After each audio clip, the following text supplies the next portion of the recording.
Você sabe por que somos chamados de brasileiros? Escute essa aula. No período onde acontecia escravidão em nosso país, todo e qualquer trabalho manual era feito por quem estava escravizado. E trabalhos manuais são normalmente denominados com palavras que terminam em sufixo eiro. Faxineiro, cozinheiro, sapateiro, ferreiro, carpinteiro e vários outros. É muito comum a utilização do sufixo eiro de forma pejorativa, diminutiva ou para ofícios manuais. Algumas formas pejorativas. Quem tem moto é motociclista. Está fazendo alguma coisa de errado com essa moto, motoqueiro.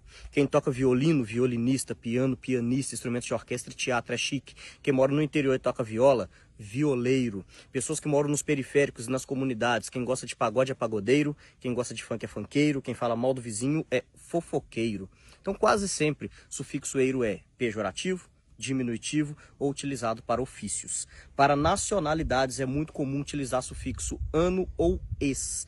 Português, francês, holandês, japonês, argentino, chileno, americano, australiano, alguns tipo russo, turco, alemão não usam, mas é quase sempre ano ou ex. Quem nasce na Índia é indiano. E conta-se ao povo brasileiro uma história bem bonita e romantizada, que alguém sai de Portugal para buscar especiarias nas Índias, erra o caminho e por um acaso descobre o Brasil. Primeiro, não se descobre um lugar que tem gente. Não dá para descobrir a casa de uma pessoa. Segundo, entre Brasil e Portugal, a parte mais próxima, 5.600 quilômetros. Quem erra 5.600 quilômetros de uma viagem tão importante? Terceiro, em 1494 foi assinado o Tratado de Tordesilhas, dividiram o mundo ao meio. Onde fosse colonizado, metade é de Portugal, outra metade é da Espanha. Se dividiram em 1494, em 1500 sabiam da existência. Vieram tomar posse de uma terra que tinha nome Pindorama, palavra do Tupi-Guarani, que significa terra das palmeiras, palavra essa utilizada dentro dos navegadores, porque Pindorama já era rota de comércio, e era rota de comércio porque tinha gente. Mas nessa história bonitinha de ir para as Índias, chamam as pessoas de Pindorama de índio e indígena. Quem nasce na Índia é indiano, não é índio, muito menos indígena. E no nosso vocabulário, a palavra índio e indígena tem formatos pejorativos e esses formatos foram utilizados no período de colonizações, mas foram apagando e escondendo isso de nossa história. Prefixo in, ausência ou negação.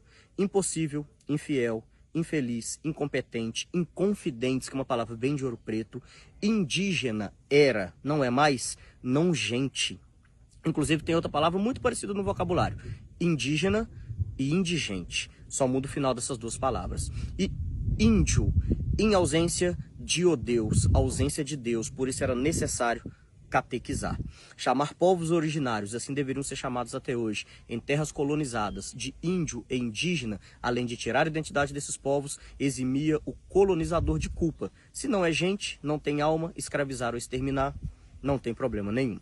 E alguns desses povos que aqui já estavam sabiam como cortar e principalmente extrair pigmentos do pau-brasil. Isso era ofício. Ofício termina em sufixo eiro. Quem fazia esse trabalho era chamado de brasileiro. A única nacionalidade do vocabulário português que termina em sufixo eiro é exatamente a nossa, não tem nenhuma outra. E outras nacionalidades e línguas diferentes não utilizam. O italiano chama o brasileiro de brasiliano. Em inglês é Brazilian, em espanhol brasileiro. É só no nosso vocabulário que a nossa nacionalidade termina em sufixo eiro. Poderia ter mudado, ser brasiliano ou brasiliense, mas em uma ordem cronológica, o Brasil foi o quinto local do mundo a ser colonizado por Portugal. Nós éramos a quinta colônia e por isso éramos chamados de quinto dos infernos. Quem sonegava impostos em Portugal era mandado ao Brasil. Quem roubava em Portugal era enviado ao Brasil. E utilizou-se a palavra brasileiro, que era uma denominação para povos originários escravizados cortando pau-brasil, como nossa nacionalidade e se manteve até hoje. Com isso posso dizer que todos nós brasileiros descendemos diretamente da escravidão, independente de pigmentação da pele, lado político, religião, quer queira, quer não, porque os primeiros de nós brasileiros estavam escravizados há mais de 500 anos. Aprender uma história real, não romantizada, do nosso passado, é a forma fácil de compreender o nosso presente. O Brasil é um país de tamanho continental e riquezas imensuráveis e não caminha para frente, que a grande maioria de nós brasileiros não sabe de onde vem. Tiraram nossa identidade, nossa ancestralidade e nos dividiram de forma política, econômica, religiosa, regional, social, racial. Hoje somos brasileiros brigando com brasileiros, muitas vezes sabe nem o motivo da briga, quando sabe utilizando os motivos que acabei de citar, quando o ideal era lutar contra esse sistema que vem escravizando o povo brasileiro em épocas e formas diferentes atualmente e há mais de 500 anos. Nossa, uau!